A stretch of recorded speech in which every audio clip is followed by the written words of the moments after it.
ఎలాంటి processing charges లేకుండా అంటున్నారు. అసలు ప్రాసెస్ ఏంటి? అంటే ఒక యూనివర్సిటీలో చేరాలి యూకేలో అంటే మాస్టర్స్ ప్రోగ్రామ్కి. మీరు రైట్ క్వశ్చన్ అడిగారు. యాక్చువల్గా అబ్రాడ్ అనగానే లాట్ ఆఫ్ ఎగ్జామ్స్ రాయాలనే అదే అవును ఒక ఇది ఉంటుందన్నమాట జనరల్గా. సో యాక్చువల్గా చూసుకుంటే మనకి యూకే విషయానికి వస్తే మాస్టర్స్కి మనకి ఎలాంటి ఎంట్రన్స్ ఎగ్జామ్ అవసరం లేదు. కేవలం ఇంటర్మీడియట్లో వచ్చిన ఇంగ్లీష్లో 65% అండ్ అబోవ్ ఉంటే కనుక స్టూడెంట్స్ ఎలిజిబుల్.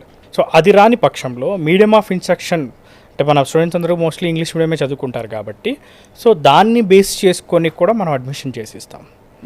అండ్ దీనికి మనకి మొత్తం కావాల్సిన అప్లికేషన్ కానీ ఈవెన్ ఎస్ఓపీస్ కానివ్వండి, ఈవెన్ మనకి రెజ్యూమీ బిల్డింగ్లో కానివ్వండి, మనం మొత్తం చేసిచ్చి మనం అప్లికేషన్ అప్లై చేసి వితిన్ 1 to 2 days మనం అడ్మిషన్ చేయడం జరుగుతుంది. అండ్ మన వీసోస్ తరపున ప్రతి స్టూడెంట్కి గ్యారెంటెడ్ స్కాలర్షిప్ని కూడా మనం అందిస్తాం. ఓహో, సో బేసిక్గా మీరు ఈ మాస్టర్స్ ప్రోగ్రామ్ అంటే డిగ్రీ తర్వాత అయ్యేది కాబట్టి 15 years ఎడ్యుకేషన్ సరిపోతుందా? 16 ఏళ్ళ ఎడ్యుకేషన్ కావాలా లైక్ యూఎస్లో లాగా? సో యాక్చువల్గా చూసుకుంటే యూకే అనేది 15 years education is more than enough.